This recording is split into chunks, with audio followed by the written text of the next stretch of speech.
Hey, deserving listeners, Natalia Grace. Let's watch. Me, teasing me, tempting me. If you just come back, you'll get this.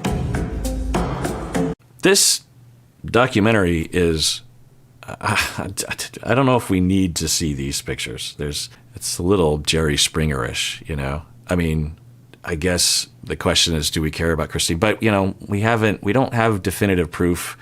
I don't know, we have enough to go off of, I guess. So, but still, I don't think this is necessary. We can just hear the stories.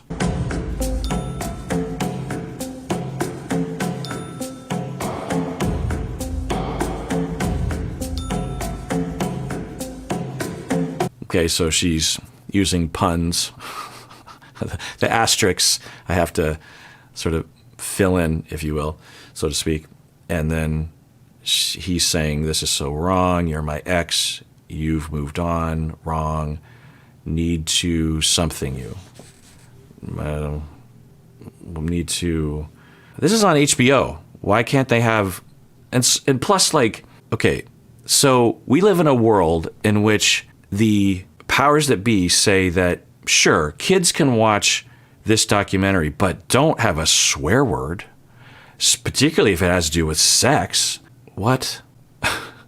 Which would you rather have your kids exposed to? The word shit? Because they actually would beep and use asterisks for shit. Would you rather have your kids hear the word shit on the television or watch this documentary? You know, the rest of the documentary, all the content. Yeah. So what a weird situation. Okay. So he's saying, no, don't do this to me.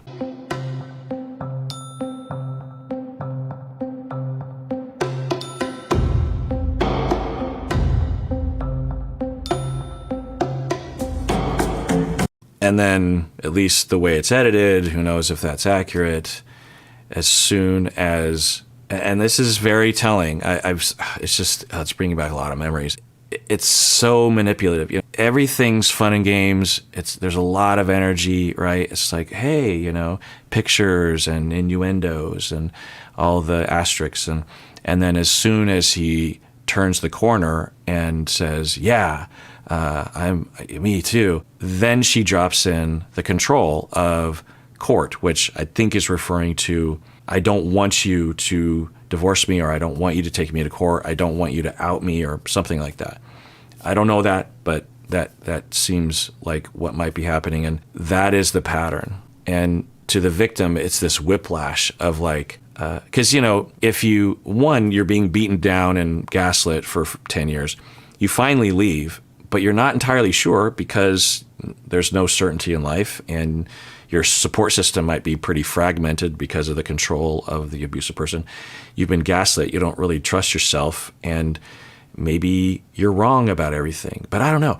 And you leave. Plus, like, it's going to tear your family apart. The kids are going to suffer. Finances are going to suck for a while, or maybe forever. And I don't know. Maybe I'm making the wrong choice. And then, you know, they start to suck you back in, and then you are like resisting. You're like, no, but then eventually you're like, well, wait, I guess he is turning around. So that was what I wanted. And I don't know, I'll play it safe. You know, I won't say no, but I won't say yes. And I'm not going back. I'm not going back, but I don't want to discourage him from doing this, because that's mean. Plus, what if he does turn around and I can have my old husband back from the old days? But I won't say yes.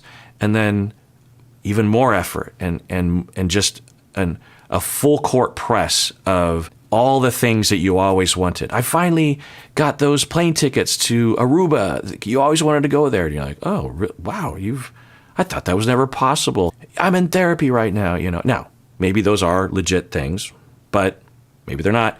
And then, so the key, if I were to say something very briefly as to how to know the difference, is if you as a victim, and it's hard to know to say this or go on a campaign and to get at this, you tell the abusive person, okay, great, I'm glad you're doing all these things, but can you tell me why you're doing these things? Or can you admit you were abusive to me?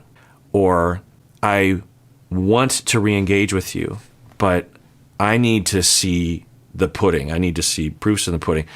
I need to see at least 6 months, if not 12, 18 months of you actually in therapy. And I'm actually getting to talk to your therapist about your progress and what you're working on. Not because I'm keeping tabs on controlling you. I don't know. I'm sorry. I just don't necessarily trust the situation.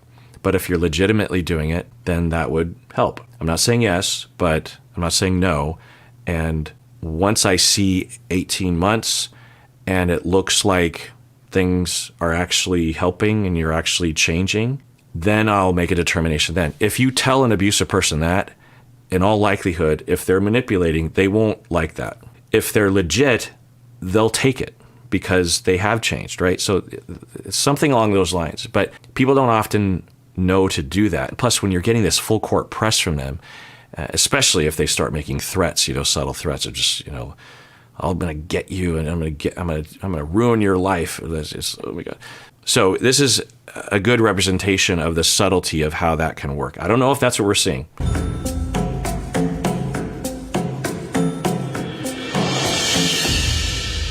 Christine was leveraging her body, her sex, to get what she wanted in the divorce. You can have this, but give me what I want, which is custody of the boys.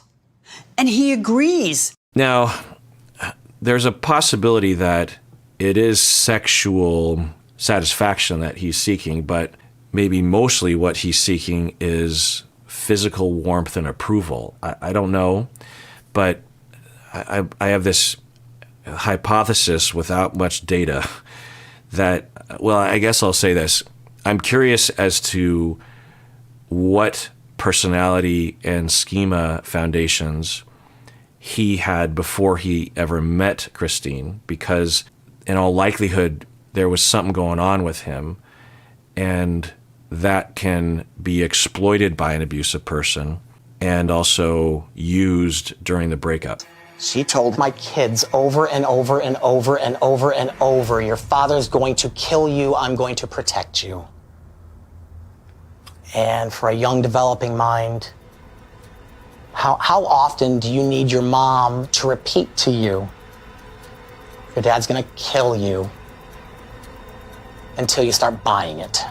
Yeah, it's possible. It's also potentially Michael getting out ahead of allegations that he knows or thinks might be coming down the pike because he was threatening or something. I don't know. It doesn't seem super likely, but it is a possibility.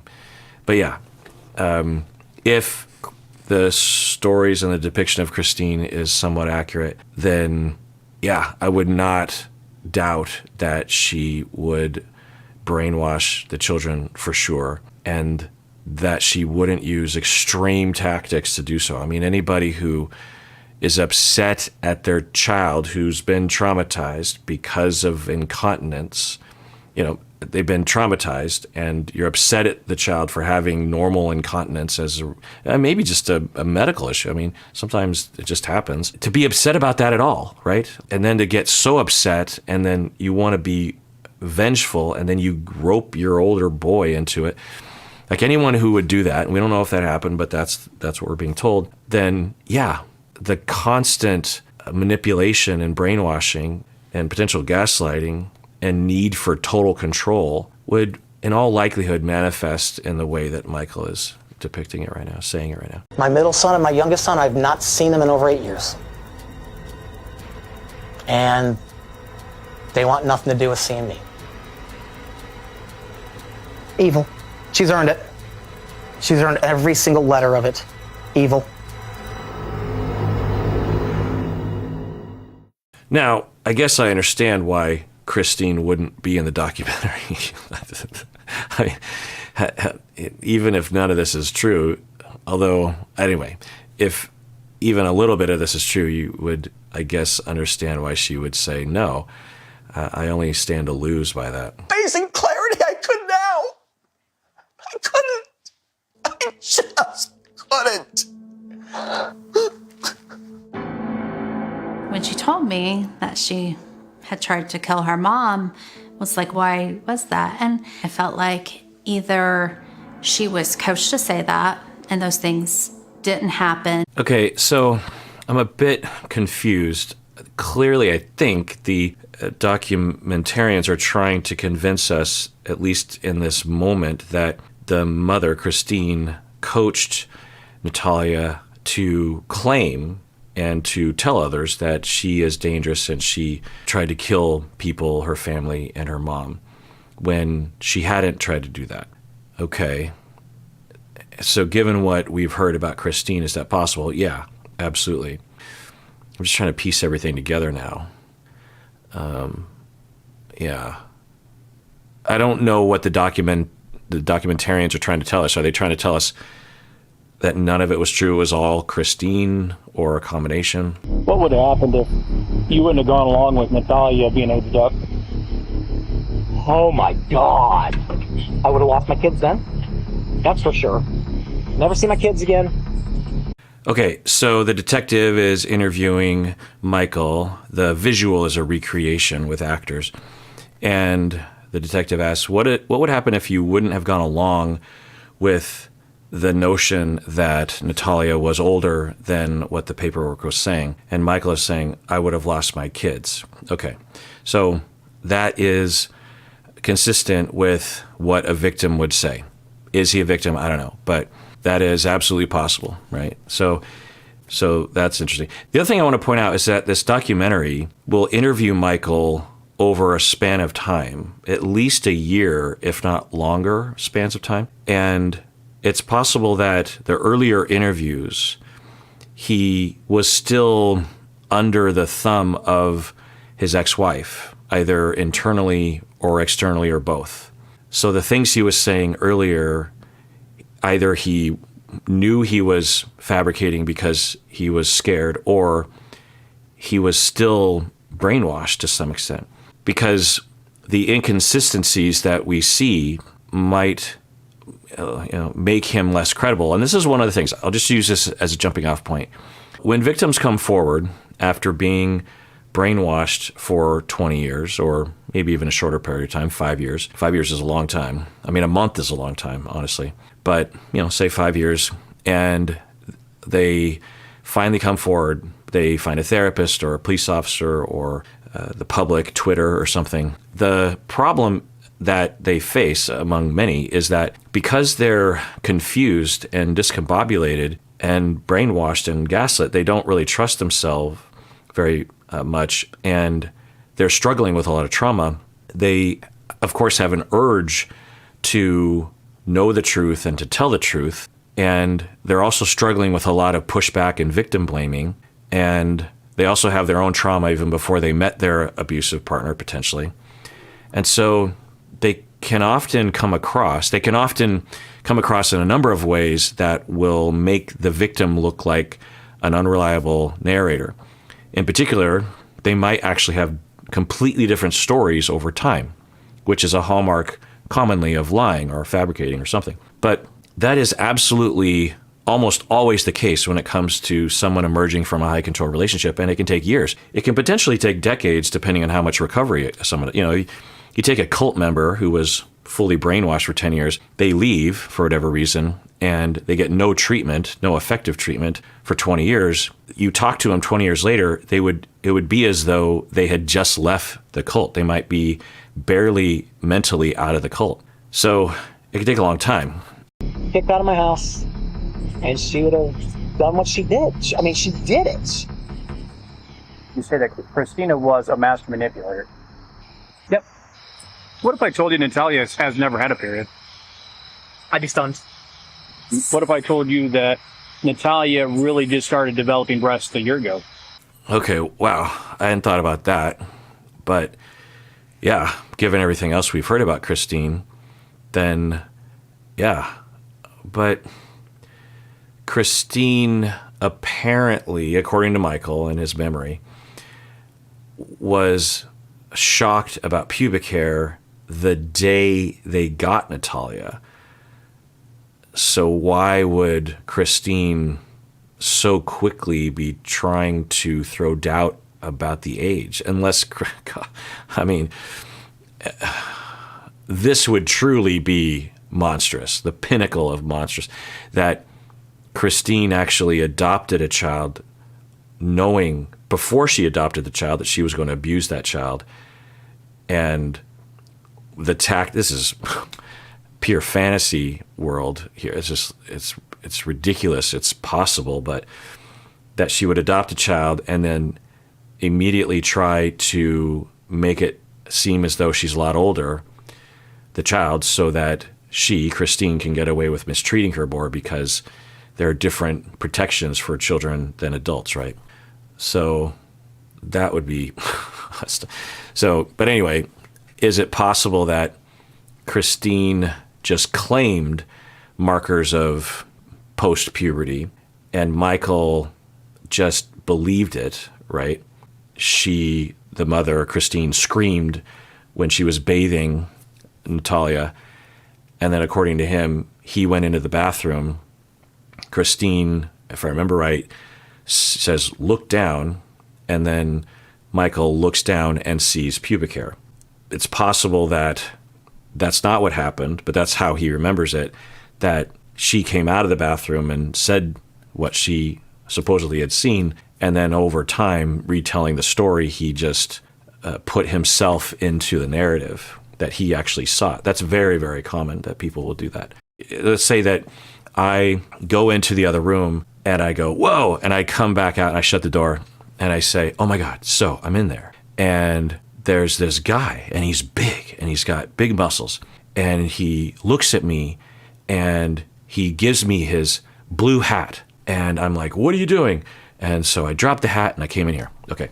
So as I'm telling, it's a weird story, but as I'm telling you that story, you're likely visualizing it. Maybe not everybody. And there's people actually have a hard time visualizing things in a movie pictorial way. But for those of you who can, you might have a vision in your head. I described a muscly man, was big, handsome blue hat, and I take it and drop it. Well, when a year from now, if I were to repeat this story and you think about it every once in a while, you not only remember me telling you the story, but you remember the visualization that you created in your mind about my description of the story. And so 10 years later, when it all gets kind of smeared, the memory, you remember it, but you remember the visualization, not that I told you what had happened. And so you remember the visualization as the actual event. And so you think, well, I must have been in the room because I can see it. I can see the blue hat. So did the dad do that? I don't know. But at the very least, the allegation, I think from the detective, or the implication, is that Christine was trying to manipulate the situation to make it so that Natalia would be seen as older, so that she could abuse her more easily. This episode is sponsored by BetterHelp. It's a new year, so of course it's time for New Year's resolutions. But often, those are just manifestations of internalized harmful voices that tell us we're not good enough. So instead of making a resolution to change something, let's recognize that we are already good enough. Now, most people think of therapy as a place for us to work on our problems, but there are several schools of thought within the field of psychotherapy that adamantly reject that paradigm, like narrative therapy and solution-focused. Instead, these clinicians help us focus on what we're already doing well. And by helping us do that, data shows that we often will gravitate towards more beneficial patterns. Well, one place you can find such therapists is on BetterHelp. If you're thinking of starting therapy, it's definitely worth giving a try. So celebrate the progress you've already made. Visit betterhelp.com/Kirk today to get 10% off your first month. That's BetterHelp, HELP.com/Kirk. Breathe there. Breathe there. It might be over. Over well. Yeah, breathe. Relieve. He said I'm not guilty, like everybody knows. It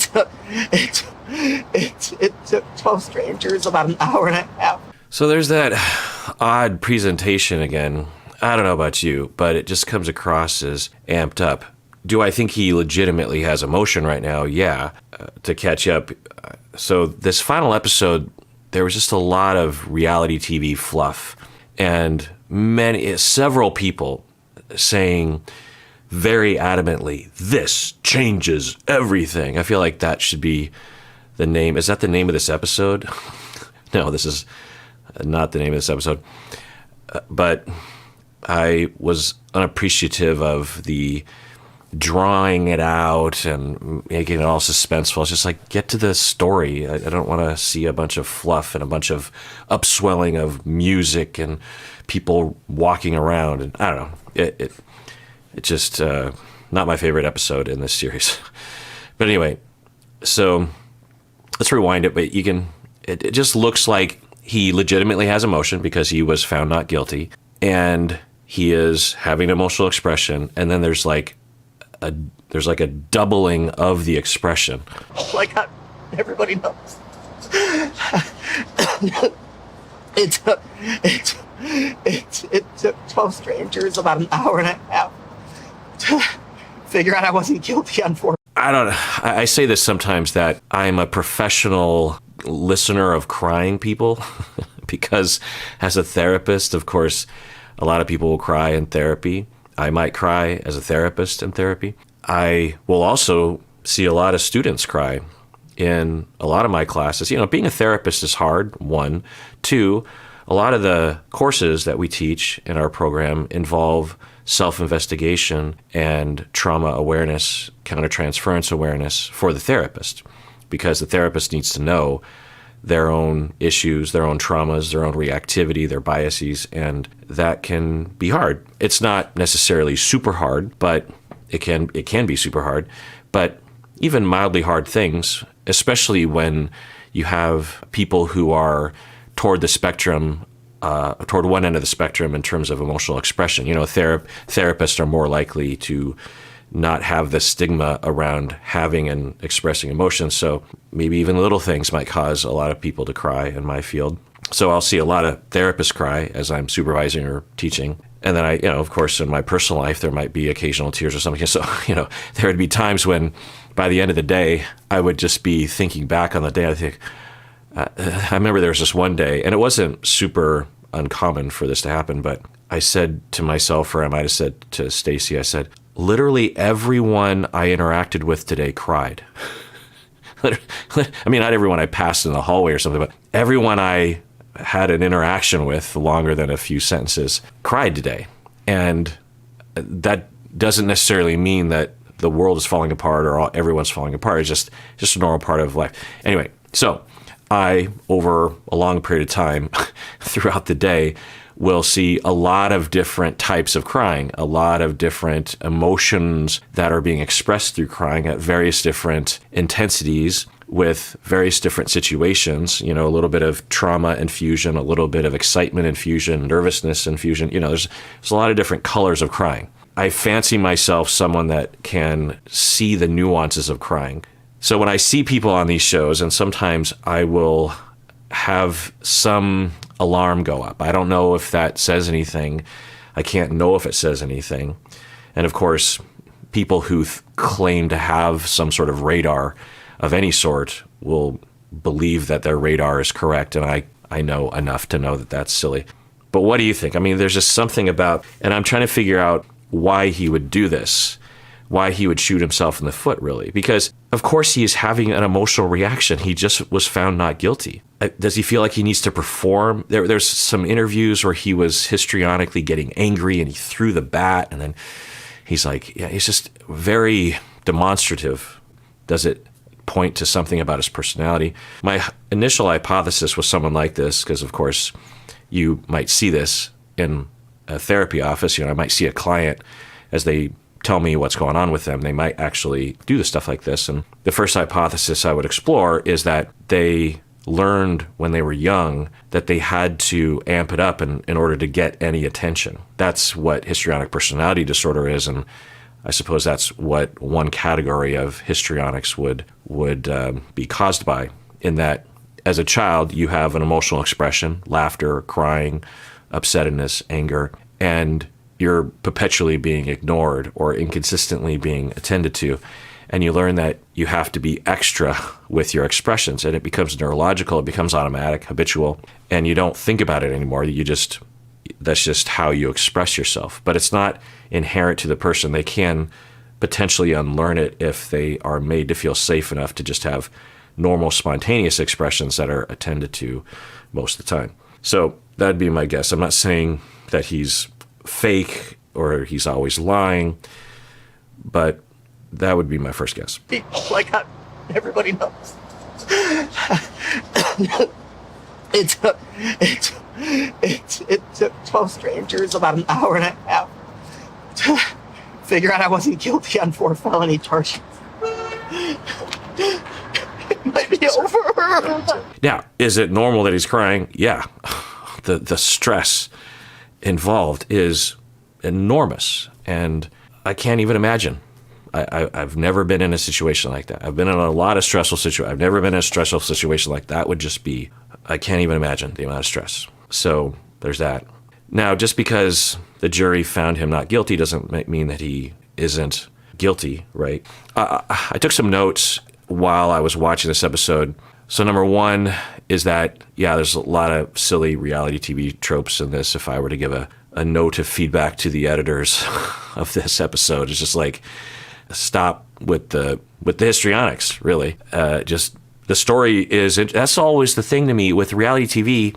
Often the story is dramatic. 90 Day Fiancé, Love is Blind. There are real stakes. These are people and their lives and their marriages and their kids and everything.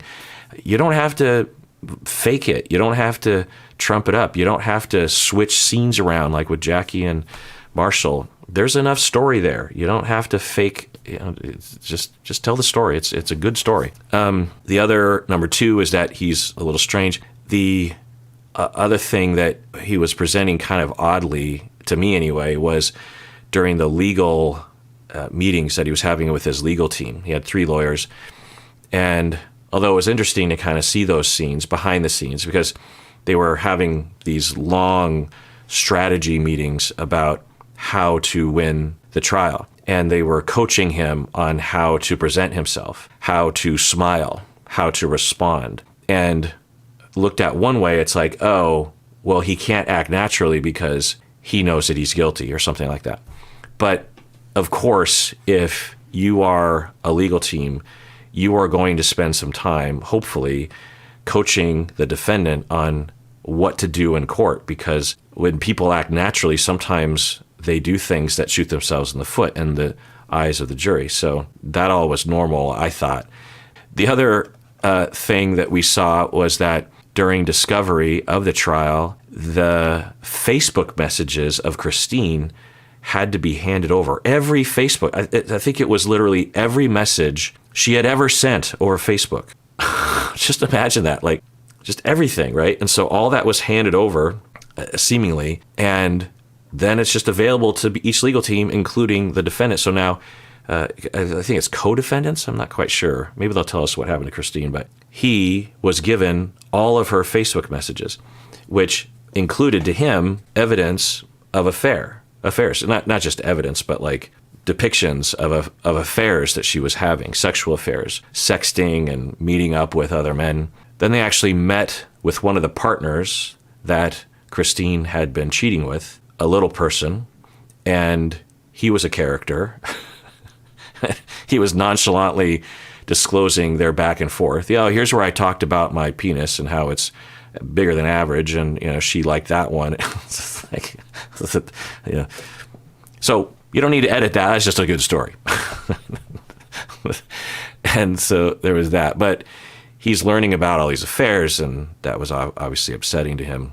So if we add that, because that's seemingly factual, it's not just hearsay or speculation, circumstantial, we have evidence. Now, he might have cheated too.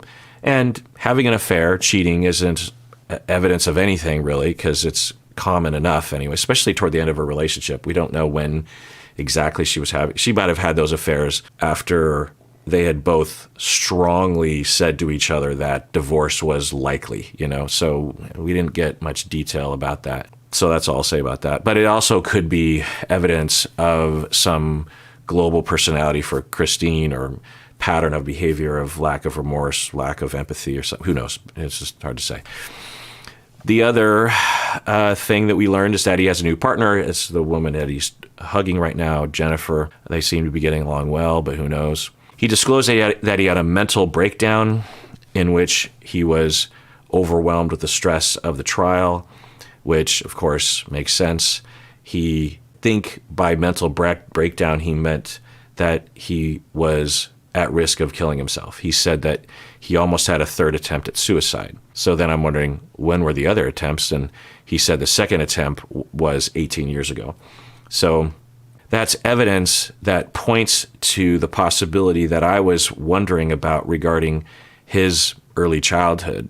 People who have suicide attempts don't necessarily have difficult childhoods, but they often do, because there's a lot of arrows pointing at some kind of trauma or neglect or something that he went through. It might just be mundane, like his parents went through a difficult divorce, or it could be more severe than that or something. I don't know.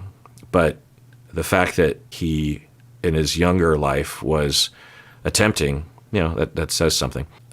They showed some clips of Dr. Phil. Apparently, Natalia had gone on Dr. Phil. The way that they made it seem from the clip, and it was just a short clip, it seemed as though Dr. Phil was on Natalia's side or something, and everyone was against the parents. And that makes me wonder if the whole news cycle story was mainly against the parents. Now, of course, Christine, if the evidence is compelling enough, absolutely does deserve a huge backlash. Now, I will say that the trial, the prosecution was hindered by the judge ruling that because legally Natalia, the victim, had been determined to have been born in 1989, when everyone basically agrees that she was born in 2003 or 2004 or something, because of that discrepancy, and that hadn't been changed, officially that hadn't been changed, then the judge is saying you can't charge these people with child abuse because, legally speaking, she was an adult at the time that you are claiming that the parents should be neglectful. So the only charge or prosecution you can go after is that they were neglectful of a dependent adult. I don't know, but I'm going to take a guess and say that that's a much higher bar to demonstrate from a prosecution side of things. So there's that. And yeah, it just seems like, in terms of the documentary, there's really no evidence, or very limited evidence, that Natalia was older than what was told to them at first. So it's frustrating to think that because of a clerical technicality that the law was hindered. It just breaks your heart, because even if the allegations against Natalia are accurate, this is a human being. Yeah. And now he's found not guilty. All right. Well, that does it for that episode of Psychology in Seattle. Everyone out there, please take care of yourself, because you deserve it. You really, really do.